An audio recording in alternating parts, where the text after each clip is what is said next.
이번에 공유할 승소 사례는 2023년 8월 며칠 전에 판결 선고된 사안인데요. 우리 의뢰인분이 피고로서 원고의 이혼 청구를 항소심에서도 1회 기일 만에 기각시킨 사안입니다. 사실 우리 의뢰인분 같은 사안이 완벽하게 같진 않아도 그 유사한 사안들이 꽤 있는 것 같아요. 상당 기간 혼인기간을 유지하면서 나는 정말 열심히 살았던 것 같고, 우리 의뢰인분 생각에 또 뭐 남편하고 나도 잘 지내는 것 같고, 이제 뭔가 알콩달콩 편안하게 노후를 좀 지낼 일만 남았구나 이렇게 생각을 하셨고요. 실제로도 뭐 남편분과 지금 업무상 조금 거주지는 멀리 떨어져 있어도 항상 연락 주고받으면서 우리 노후에 뭐 이렇게 하자 저렇게 하자 이런 이야기를 정말 얼마 전까지만 해도 나눴던 분인 거예요. 근데 남편이 갑작스럽게 좀 달라지면서 뭐 이혼을 요구하고, 갑자기 뭐 의뢰인분이 옛날부터 이랬다 저랬다 하면서 트집을 잡기 시작하고, 이때 트집을 많이 잡는 게 무슨 뭐 시댁과의 그런 관계, 뭐 과소비, 뭐 가정 그런 거에 제대로 뭐 하지 않았다, 뭐 갑작스럽게 그런 경우가 참 많단 말이죠. 우리 의뢰인분도 도대체 왜 이러나, 자녀분들도 참 답답하고. 근데 이제 알고 봤더니 갑작스럽게 그 새로운 지역에 가서 외도를 하게 되었더라는 거예요. 그 의뢰인분이 막 이제 찾아도 가보고 어떻게도 해봐도 그게 잘 안 되는 거예요. 그리고 이럴 때 이제 시댁 식구들이 그러면 안 된다라고 해서 이제 아들을 좀 혼내고, 그 며느리한테 참 안 됐다 하면서 나도 좀 뭐 도와줄게. 그런데 이제 아무리 그래도 뭐 내 아들이 내 말 안 듣는다 이런 경우도 있겠지만, 어떤 경우에는 완전 이미 뭐 시댁 식구들도 우리한테 이제 상간녀잖아요. 상간녀가 마치 이미 며느리인 것 마냥 뭐 관계 형성되고 그런 경우가 생각보다 많더라는 거예요. 그러니까 아들이 뭐 이제 와서 이런저런 얘기 토로하면, 그래 네 말이 맞다, 너 원하는 대로 살아야지, 그렇게 힘들었냐 뭐 이러면서 그런 경우가 이제 많더라는 거예요. 그래서 얼마나 억울하겠어요. 특히나 우리 의뢰인분은 말씀을 들어보니 이제 시댁이 참 먼 거리에 있는데도 불구하고 남편이 시댁에 가든 안 가든 뭐 특별한 명절이든 그렇지 않든 간에 할 일 다 하시고 열심히 이제 가정에 헌신하셨던 분인 거예요. 뭐 옛날에 뭐 그런 뭐 대리 효도나 이런 표현 이제 쓰시는데, 본인이 해야 될 효도를 본인의 아내이자 며느리에게 다 시키는 그런 분들이 있으시잖아요. 그래서 이 케이스도 참 그렇게 보이는 사안이었는데 참 갑작스럽고 억울하신 그런 사안이었죠. 그래서 의뢰인분들, 상대방이 갑자기 그렇게 변심하고 이혼을 요구한다, 당연히 고민돼요.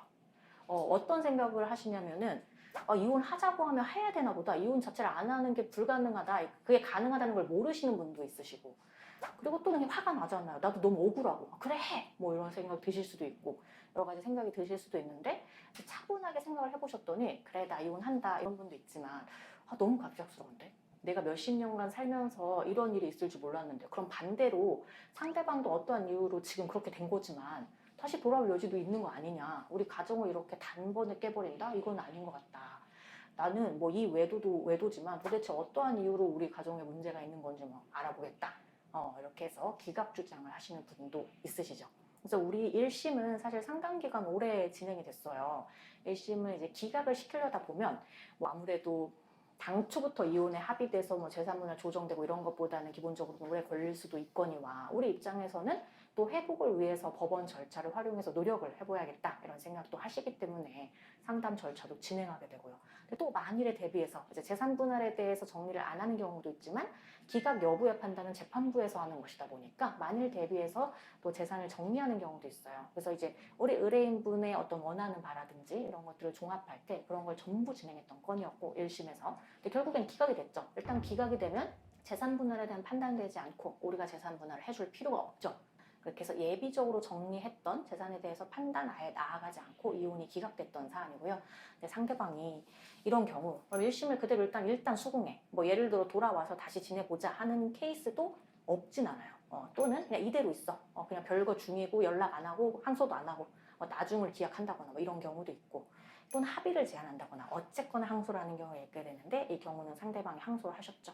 저희가 뭐 서면 한 번 더 잘 구성해서 제출했더니 1회 기일 만에 판사님이 뭐 별다른 거 없네요 하면 종결하시고, 그다음에 상대방이 뭐 참고 서면이 냈지만 결론적으로는 바로 기각 판결을 내려주신 사안입니다. 상대방이 외도 유책을 했음에도 불구하고 기각을 주장하고 원하시는 피고 입장에서 전보다 조금 더 불안도가 이제 커지신 것 같아요.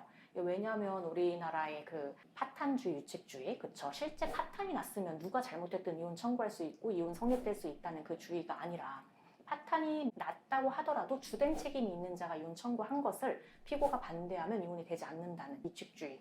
유책주의가 원칙적으로 유지되고 있음에도 불구하고 개별 사안에서 파탄주의로 좀 가고 있는 경향이 있다. 그리고 대법원에서도 예외에 해당하는 걸 좀 더 상세히, 즉 유책주의에서도 이혼이 성립되는 것을 보다 상세히 판단하고 있다라고 해서 실제 개별 판례에서는 외도 유책임에도 불구하고 다른 여러 가지가 결합되면서 이혼이 실제 되고 있는 사례들도 있기 때문에 우리가 기각을 주장하는 입장이 전부 다 수월하지 않다고 볼 수도 있어요.